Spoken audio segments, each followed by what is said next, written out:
Hi friends, welcome to our channel మా బ్రహ్మాంస GK classes మా. అదేవిధంగా మన ఛానల్ లైక్ చేయండి, షేర్ చేయండి మా. అయితే ఇక్కడ ఈ రోజు కరెంట్ అఫైర్స్ మా ఇంపార్టెంట్ టాపిక్ వచ్చేసి మా ఏంటంటే ఇదా జూన్ 26 మా ఇంపార్టెంట్ టాపిక్ ఒకటి వచ్చేసి అంతర్జాతీయ చెస్ విన్నర్ విజేత వచ్చేసి లలిత్ బాబు గెలిచాడు. నెక్స్ట్ ప్రపంచంలో తొలిసారిగా మల్లె టీకా కనుగొన్న దేశం మా ఏ దేశం వాళ్ళు, అదే టీకా కనుగొన్న ఏ సంస్థ వాళ్ళు కనుగొన్నారు. నెక్స్ట్ మా అదేవిధంగా ఇటీవల వచ్చేసి టైటాన్ స్పేస్ మిషన్ లో మన ఆంధ్రప్రదేశ్ నుంచి ఎవరు ఎన్నికైన మహిళ అదొకటి. నెక్స్ట్ మా అదే విధంగా ఇటీవల వచ్చేసి అంతరిక్షంలో అడుగు పెడుతున్న మొట్టమొదటి వ్యక్తి మన ఇండియా నుంచి అంటే సెకండ్ పర్సన్ ఎవరంటే అతని పేరు. అదేవిధంగా నాటో సమావేశం 2025 జూన్ 24, 25 ఏ దేశంలో జరిగింది, ఇది మనకి ఈ రోజు మెయిన్ కరెంట్ అఫైర్స్ మా.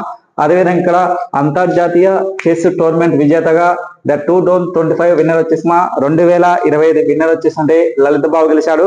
అదేవిధంగా రన్నర్ వచ్చేసి మా అంటే లావిన్ ఏ దేశం అంటే జార్జియా వాడు. మూడో ర్యాంక్ వచ్చేసి మా ఎవరంటే మారికోన్ ఏ దేశం అంటే అమెరికా వాడు. అయితే ఇక్కడ అమెరికా వాడు గెలిచాడు. అయితే లలిత్ బాబు మా ప్రైజ్ మనీ వచ్చేసానంటే 4 lakhs, రన్నర్ కి వచ్చేసి ఎంత అంటే మా 3 lakhs. అదేవిధంగా మూడో ర్యాంక్ వచ్చేసి ఏంటంటే 3 lakhs గెలిచాడు. అయితే అంతర్జాతీయ చెస్ గేమ్స్ మా 2025 వచ్చేసి మా ఏ దేశంలో అంటే ఇండియాలో వచ్చేసి మా ఏ రాష్ట్రం అంటే మహారాష్ట్ర ఎక్కడంటే ముంబైలో ఈ యొక్క గేమ్ జరిగిన మహారాష్ట్ర ముంబైలో. ఇక్కడ అంతర్జాతీయ చెస్ గేమ్స్ మా చాలా ఇంపార్టెంట్. అయితే చెస్ వచ్చేసి మా ఎంతమంది ఆడతారు అంటే 32 ప్లస్ 32 మా. అయితే చెస్ లో వచ్చేసి మా మొత్తం ఎన్ని గదులు ఉంటాయంటే 32 బ్లాక్ 32 వైట్ ఉంటాయమ్మా. అయితే చెస్ లో ఎంతమంది ఆడుతుంటే కేవలం వచ్చేసి సింగిల్ మాత్రమా. అయితే చెస్ లో ఎన్ని గదులు ఉంటాయమ్మా 64 గదులు ఉంటాయి, 32 బ్లాక్ 32 వైట్ ఉంటాయి, మొత్తం 64 ఉంటాయి. అయితే అంతరిక్షంలో మొట్టమొదటి వచ్చేసి మా చెస్. అయితే ఈ యొక్క చెస్ లో గ్రాండ్ మాస్టర్ హోదా పొందాలంటే గ్రాండ్ మాస్టర్ హోదా పొందాలంటే ఎన్ని పాయింట్స్ సాధించాలంటే 2500 పాయింట్స్ సాధించాలి, 2500 పాయింట్లు. అయితే ప్రపంచంలోని మొట్టమొదటిసారిగా అంటే ప్రపంచంలో మొట్టమొదటిసారిగా 2900 పాయింట్స్ సాధించిన ఏకైక వ్యక్తి వచ్చేసి మా ఇటీవల రికార్డు సృష్టించిన వ్యక్తి ఎవరంటే మార్కస్ కార్సన్ వచ్చేసి ఏ దేశం అంటే నార్వే దేశానికి చెందిన పర్సన్. అయితే చెస్ లో గ్రాండ్ మాస్టర్ హోదా పొందాలంటే ఎన్ని పాయింట్స్ సాధించాలి, 2500 పాయింట్స్ సాధించాలి. అయితే ఇండియాలో గ్రాండ్ మాస్టర్ పొందిన మొట్టమొదటి వ్యక్తి అంటే విశ్వనాథ్ ఆనంద్. ఎవరండి? విశ్వనాథ్ ఆనంద్ వచ్చేసి ఏ స్టేట్ అంటే మా తమిళనాడు రాష్ట్రం. అయితే ఇక్కడ విశ్వనాథ్ ఆనంద్ వచ్చేసి ఎప్పుడు గ్రాండ్ మాస్టర్ హోదా పొందినంటే 1986 సంవత్సరంలో. ఎంత వయసులో అంటే 18 సంవత్సరాలలోని గ్రాండ్ మాస్టర్ పొందాడు అనమాట, 18 సంవత్సరాల్లో. ఎప్పుడంటే 1986 లో గ్రాండ్ మాస్టర్ పొందాడు. అదేవిధంగా గ్రాండ్ మాస్టర్ పొందిన మొట్టమొదటి మహిళ వచ్చేసి మా ఎవరంటే కోనేర్ హంపి. ఈమె ఇప్పుడంటే గ్రాండ్ మాస్టర్ హోదా పొందింది. ఎప్పుడంటే కోనేర్ హంపి ఎప్పుడు గ్రాండ్ మాస్టర్ హోదా పొందిందంటే వెరీ ఇంపార్టెంట్ 2002లో వచ్చేసి ఎంత వయసు అంటే 15 years లో గ్రాండ్ మాస్టర్ పొందింది. అదేవిధంగా నెక్స్ట్ మన ఆంధ్రప్రదేశ్ నుంచి గ్రాండ్ మాస్టర్ పొందిన మొట్టమొదటి వ్యక్తి అంటే హరికృష్ణ గారు. హరికృష్ణ వచ్చేసి ఎప్పుడంటే 15 సంవత్సరాల్లో ఎప్పుడంటే 2001లో గ్రాండ్ మాస్టర్ పొందాడు. అయితే ప్రపంచంలోనే అతి చిన్న వయసులోనే గ్రాండ్ మాస్టర్ పొందిన మొట్టమొదటి వ్యక్తి అంటే గుకేష్ మాట దండిరాజు గుకేష్ మా. ఎంత వయసులో అంటే కేవలం వచ్చేసి 12 సంవత్సరాల్లోనే గ్రాండ్ మాస్టర్ హోదా పొందాడు. ఆ తర్వాత మా 14 సంవత్సరాలు వచ్చేసి అంటే ప్రజ్ఞానంద గ్రాండ్ మాస్టర్ హోదా పొందాడు. అయితే ప్రపంచంలో అతి చిన్న వయసులోనే గ్రాండ్ మాస్టర్ పొందినవాడు అంటే గుకేష్ మా. ఎన్ని సంవత్సరాలు అంటే 12 years లో. మళ్ళీ వచ్చేసి ఎవరంటే ప్రజ్ఞానంద 13 years లో. అయితే ఇక్కడ మొత్తం వచ్చేసి ఎక్కువ గ్రాండ్ మాస్టర్ మన ఇండియాలో వచ్చేసి మా ఎక్కువ ఏ రాష్ట్రం నుంచి ఎన్నికైందంటే గ్రాండ్ మాస్టర్ వచ్చేసి ఇండియా నుంచి. మొత్తం ఇప్పుడు గ్రాండ్ మాస్టర్లు 86 మంది గ్రాండ్ మాస్టర్లు. ఈ 86 మందిలో ఎక్కువ వచ్చేసి ఏ రాష్ట్రం వాళ్ళంటే మా తమిళనాడు రాష్ట్రానికి చెందిన పర్సన్ మా. ఏ రాష్ట్రానికి?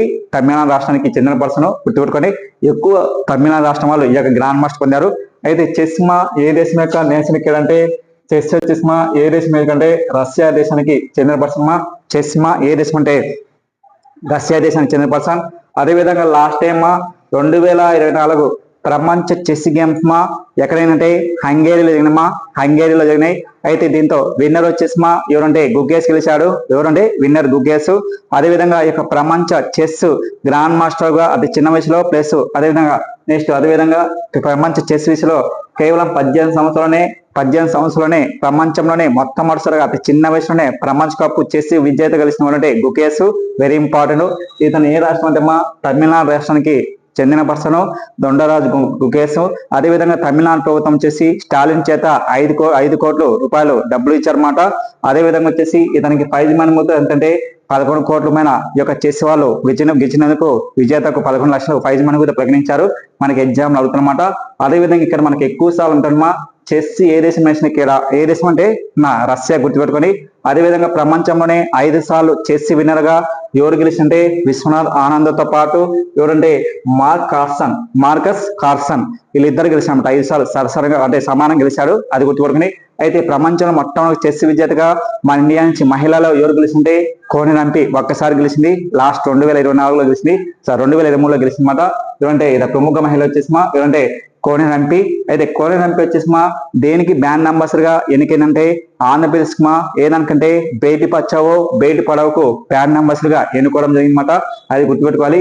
నెక్స్ట్ అదేవిధంగా ప్రపంచంలోనే తొలిసారిగా మలేరియా టీకాను కనుగొన్న దేశమా ఏదంటే ఇది ఏ దేశం వాళ్ళు అంటే ఇండియా వాళ్ళు వచ్చేసిమా ఎవరంటే భారత బయోటెక్ ఇంటర్నేషనల్ వాళ్ళు మరియు వచ్చేసిమా GSK PS వాళ్ళు ఇద్దరు యొక్క ప్రపంచంలోనే మొట్టమొదటిగా మలేరియా టీకాను కనుగొన్నారు. అయితే ప్రపంచంలో మలేరియా టీకాను కనుగొనేది ఏ దేశం అంటే ఇండియా వాళ్ళ భారత బయోటెక్ ఇంటర్నేషనల్ వాళ్ళు కనుగొన్నారు. అయితే ఈ యొక్క టీకా పేరు వచ్చేసిమా ఏదంటే ఆర్టీఎస్ఎస్ వాళ్ళు ఈ యొక్క టీకాను కనుగొన్నారన్నమాట. ఈ టీకా వచ్చేసిమా కేవలం $5తోనే ఈ యొక్క ప్రపంచంలో టీకాను ఉచితంగా $5తోనే అందించడం జరుగుతుంది. దీనికోసమా ఎంత ఖర్చు పెట్టిందంటే దాదాపు వచ్చేసి 1,200 కోట్లు ఖర్చు పెట్టిందన్నమాట. అయితే దీన్ని WHO ఆమోదించిందన్నమాట. అయితే ఇక్కడ ప్రపంచంలో మొట్టమొదటిగా టీకాను కనుగొన్న బయోటెక్నికల్ ఇంటర్నేషనల్ ఉన్నారు. అదేవిధంగా ఈ టీకా పేరు వచ్చేసి ఏదంటే ఆర్టీఎస్ఎస్ వాళ్ళు ఆర్టీఎస్ఎస్ అనే టీకాను కనుగొన్నారు అనమాట. అది గుర్తుపెట్టుకుని ఆర్టీఎస్ టీకా పేరు అంటే ఆర్టీఎస్ఎస్ వెరీ ఇంపార్టెంట్ అదేవిధంగా వచ్చేసి మనకి ఎగ్జామ్ లో ఏమవుతుంటే ఈ యొక్క నాటో సమావేశం ఇది అయితే నాటో సమావేశమా నాటో అంటే నార్త్ అంటార్టిక్ టీచ్ ఆర్గనైజేషన్. అయితే 2025 నాటో సమావేశం 34వ మీటింగ్ వచ్చేసి జూన్ 24, 25 వచ్చే second day Netherland the Hague లో సమావేశం జరిగింది. ఇక ది హేగ్ అయితే ఈ యొక్క నాటో సమావేశంలో 2025 నెదర్లాండ్ లో జరిగిన ది హేగ్ లో వచ్చేసి ఈ యొక్క నాటోలో మొత్తం 32 దేశాలు ఉంటాయి. ఈ 32 దేశాలు వచ్చేసి దాదాపు రక్షణ రంగానికి $400 బిలియన్ల ఆమోదించిందన్నమాట. అదేవిధంగా ఈ యొక్క నాటో యొక్క ఫుల్ ఫామ్ ఏంటంటే north Antarctic teach organization. NATO full form వచ్చేసి అంటే నార్త్ అంటార్టిక్ టీచ్ ఆర్గనైజేషన్ చెప్పుకుంటాం. అదేవిధంగా నాటో హెడ్ క్వార్టర్ వచ్చేసి ఎక్కడంటే బెల్జియం ఎక్కడంటే బెసెల్స్ లో ఉంది. అదేవిధంగా నాటో ఎస్టాబ్లిష్ అంటే 1949 ఏప్రిల్ 4 నుండి ఏప్రిల్ ఎస్టాబ్లిషన్ 1949 ఏప్రిల్ 4 ఎస్టాబ్లిష్ చేశారు. అదేవిధంగా ఈ యొక్క నాటోలో వచ్చేసి కేవలం ఆఫ్రికా దేశాలు అదేవిధంగా యూరోప్ దేశాలు మాత్రం ఉంటాయి. ఈ యొక్క నాటో ఎందుకు ఏర్పడిందంటే రెండవ ప్రపంచ యుద్ధం తర్వాత అంటే సెకండ్ వార్ యుద్ధం తర్వాత ఈ సంస్థ ఏర్పడింది. ఎందుకు ఏర్పడిందంటే ఒక దేశం మీద దాడి చేయకుండా ఒక కూటమితో ఈ యొక్క సంస్థ ఏర్పడింది. ఈ యొక్క నాటో వచ్చేసి ఎస్టాబ్లిష్ అంటే 1949 ఏప్రిల్ 4 ఏర్పడింది. హెడ్ క్వార్టర్ వచ్చేసి బెల్జియం బెసెల్స్. అదేవిధంగా నాటో వచ్చేసి మొత్తం దేశాలు వచ్చేసి ఎన్ని ఉంటాయంటే 32 దేశాలు ఉంటాయమ్మా. ఎన్ని దేశాలు? 32 దేశాలు. ఈ 32 దేశాలు వచ్చేసి 31 దేశమ్మా ఏదంటే ఫిన్లాండ్. 32 దేశమ్మా ఏదంటే స్వీడన్ వచ్చేసి ఎప్పుడు జరిగిందంటే 2024 జూన్ 11 ఈ యొక్క నాటోలో 32 దేశం చెంది ఏ దేశమా? స్వీడన్. అదేవిధంగా ఈ యొక్క నాటో యొక్క లక్షణం అంటే చెప్పిన ఎవరైనా ఏ దేశమైనా దాడి చేసే మిగతా దేశాలని సపోర్ట్ చేస్తారన్నమాట. ఇప్పుడు సపోజ్ నాటోలో ఎప్పటి నుంచో చేరాలనుకుంటుంది ఏ దేశము? ఉక్రెయిన్. ఏ దేశమా? ఉక్రెయిన్. కానీ నాటోలో మెంబర్షిప్ లేదు. ఒకవేళ నాటోలో మెంబర్షిప్ ఇచ్చింటే ఏది? ఉక్రెయిన్ కు. రష్యా మీద మిగతా దేశాలని దాడి చేశారన్నమాట.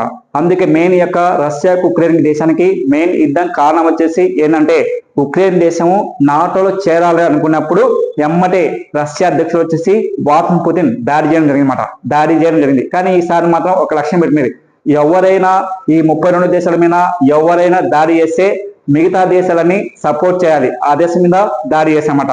ఏదైనా 32 దేశాల మీద దాడి చేస్తే మిగతా దేశాలు ఏ దేశం మీద దాడి చేసో ఆ దేశం మీద దాడి చేయుట. అది ఏ సెక్షన్ చెప్తా అంటే సెక్షన్ 4 ప్రకారం, సెక్షన్ 4 లేదా 5 ప్రకారం, సెక్షన్ 4 ప్రకారం మీద సెక్షన్ 5 ప్రకారం తెలియజేస్తున్నమాట. అయితే ఇక్కడ నాటో వచ్చేసి ద ఫస్ట్ మీటింగ్ ఎక్కడంటే 1957 వచ్చేసి అంటే ఫ్రాన్స్ క్యాపిటల్ ప్యారిస్ జరిగింది. అదేవిధంగా నెక్స్ట్ లాస్ట్ టైం వచ్చేసి 2024 వచ్చేసి 33 మీటింగ్ వచ్చేసి అమెరికాలోని వాషింగ్టన్ డీసీ జరిగింది. అదేవిధంగా 34 మీటింగ్ ఈ సంవత్సరం 2025 జూన్ 24-25 వచ్చేసి నెదర్లాండ్ లోని ది హేగ్. అదేవిధంగా 35 మీటింగ్ నెక్స్ట్ ఇయర్ 2026 అంటే టర్కీ క్యాపిటల్ వచ్చేసి ఇస్తాంబుల్. టర్కీ కొత్త పేరు ఏంటి? టుర్కియా. అదేవిధంగా 36 మీటింగ్ 2027 ఎక్కడంటే అల్బేనియాలో జరుగుతామట. ఏ మీటింగ్? NATO meeting. నాటో అంటే నార్త్ అంటార్టిక్ ట్రీటీ ఆర్గనైజేషన్, అది గుర్తుపెట్టుకోవాలమ్మా. అదేవిధంగా ఇటీవల ప్రపంచంలో తొలిసారిగా మలేరియా టీకా కనుగొన్నారు, ఆర్టీసీసీ వాళ్ళు కనుగొన్నారు. దాని పేరు ఆ టీకా పేరుమా. అయితే ప్రపంచ మలేరియా దినోత్సవం ఎప్పుడంటే వరల్డ్ మలేరియా దినోత్సవం ఎప్పుడంటే ఏప్రిల్ 25న జరుపుకుంటాం, ఏప్రిల్ 25న. అదేవిధంగా ఇటీవల మలేరియా రహిత దేశంగా 2024 వచ్చేసి ఏ దేశం అంటే ఈజిప్ట్ అది గుర్తుపెట్టుకోవాలి. అదేవిధంగా ఇటీవల టైటాన్ స్పేస్ మిషన్ కు నాట్ క్యాండిడేట్ గా ఎంపికైన మహిళ వచ్చేసి ఆంధ్రప్రదేశ్ నుంచి ఒక మహిళమ్మ. ఆమె పేరు వచ్చేసింది జాహ్విని. జాహ్విని ఎన్నికైంది, తొలి మహిళగా ఎన్నికైందన్నమాట. అదేవిధంగా 2020లో అంతరిక్షంలోకి అడుగు పెట్టే ఛాన్స్ అన్నమాట. కానీ ఇక్కడ గుర్తుపెట్టుకోవాలి సార్, టైటాన్ స్పేస్ మిషన్ కు ఉన్న ఆస్ట్రోనాట్ క్యాడర్ గా ఎవరు ఎన్నికైందంటే ఆంధ్రప్రదేశ్ నుంచి ఏంటంటే జాస్మిని ఎన్నికైంది. ఈమె లక్ష్యం ఏంటంటే 2029 కల్లా అంతరిక్షంలో అడుగు పెట్టాలని లక్ష్యం పెట్టుకుంది అనమాట. అది గుర్తుపెట్టుకోవాలమ్మా. అదేవిధంగా ఇటీవల వచ్చేసి మనకు ఇండియా ఒక ప్రముఖ పర్సన్ వచ్చేసి అంతరిక్షంలోకి అడుగు పెడుతున్నారు. అతని పేరు వచ్చేసి ఏం పేరు అంటే శుభం శుక్లా గారు ఎన్నికారు. ఏంటంటే సుభాష్ శుక్లా గారు ఎన్నికారు. ఈయన దరిదాపు వచ్చేసి అంతరిక్షంలో వచ్చేసి 14 రోజుల వరకు ఈయన అంతరిక్షంలో గడుపుతారన్నమాట. అయితే ఇక్కడ అంతరిక్షంలో అడుగుపెట్టిన మొట్టమొదటి వ్యక్తి వచ్చేసి మన ఇండియా నుంచి ఫస్ట్ 1984 వచ్చేసి అంటే రాకేష్ శర్మ. ఆ తర్వాత వచ్చేసి ఎవరు అడుగు పెట్టినంటే 41 years తర్వాత భారతదేశానికి చెందిన పర్సన్ వచ్చేసి అంటే సుభాష్ శుక్లా ఎన్నుకోవడం జరిగిందన్నమాట. ఈయన అంతరిక్షంలోకి ప్రయాణించడం జరిగిందన్నమాట. నిన్న అంటే 25 తేదీన ప్రయాణించడం జరిగిందన్నమాట. అదేవిధంగా మన భారతదేశంతో పాటు ఈయన అంతకుముందు వచ్చేసి భారత వైమానిక దళంగా పైలట్ గా పనిచేస్తున్నారు. అదేవిధంగా ఇక్కడ మన యొక్క మెయిన్ వచ్చేసి అంతరిక్షంలోకి అడుగు పెట్టిన వాళ్ళు ఎంతమంది అంటే మన ఇండియా నుంచి ఒకరు, అదేవిధంగా మిగతా వాళ్ళు వచ్చేసి మొత్తం 4. ఈ 4లో వచ్చేసి ఇండియా నుంచి ఎవరంటే అతని పేరు వచ్చేసి అంటే సుభాష్ శుక్లా. అదే ఏ దేశం వాడు? ఇండియా వాడు. అదేవిధంగా సెకండ్ వచ్చేసి అంటే టుబుల్ కప్ ఏ దేశం అంటే హంగేరీ వాడు. నెక్స్ట్ మూడో వాడు వచ్చేసి అంటే పెంగి విటిసన్, ఇతను ఏ దేశం అంటే అమెరికా వాడు. నెక్స్ట్ 4వ వాడు వచ్చేసి అతని పేరు వచ్చేసి స్టావోస్ట్ ఉజానిస్క్, అతను ఏ దేశం అంటే పోలాండ్ వాళ్ళు. అయితే వీళ్ళ పేర్లు విచిత్రంగా ఉంటాయమ్మా. కానీ ఇక్కడ ఎగ్జామ్ అవుతుంటే ఈసారి 2025 జూన్ 25న అంతరిక్షంలోకి అడుగుపెట్టిన పేర్లలో వచ్చేసి ఈ నాట్యంలో కానివాడు ఎవరు అంటాడు? అదేవిధంగా 41 సంవత్సరాల తర్వాత అంతరిక్షంలోకి అడుగు పెడుతున్న రాకేష్ అనమాట. ఎవరు అడుగు పెడుతున్నా అంటే ఇది ప్రముఖ వర్షమ సుభాష్ శుక్లా అడుగు పెడుతున్నారు అనమాట. అయితే ఇక్కడ అమెరికా చెందిన ఒక అంతరిక్ష కేంద్రం నుంచి 4 మిషన్ గా భాగంగా స్పేస్ ఎక్స్ చెందిన ఫాల్కన్ 9 రాకెట్ ద్వారా ఈ 4 ప్రయాణించడం జరుగుతుంది సార్. ఇది మనం గుర్తుపెట్టుకోవాలమ్మా. కానీ రేపు ఎగ్జామ్ తోటే అంతరిక్షంలోకి అడుగుపెట్టిన మొట్టమొదటి వ్యక్తి ఎవరంటే ఇది ప్రముఖ పర్సన్ రాకేష్ శర్మ. ఎప్పుడంటే 1984 మన భారతదేశం. ఆ తర్వాత 41 years తర్వాత ఎవరు అడుగుతుంటే ఇది ప్రముఖ పర్సన్ వచ్చేసి ఏంటంటే సుభాష్ శుక్లా గారు అడుగు పెడుతున్నారు. ఇది మనకు ఈ రోజు కరెంట్ అఫైర్స్. అదేవిధంగా మన ఛానల్ లైక్ చేయండి ప్రతి ఒక్క ప్రశ్నకు మీ ఫ్రెండ్స్ కు షేర్ చేయండి. మన ఛానల్ చూసే ప్రతి ఒక్కరికి ధన్యవాదాలు జరుపుకుంటూ థ్యాంక్ యూ వెరీ మచ్.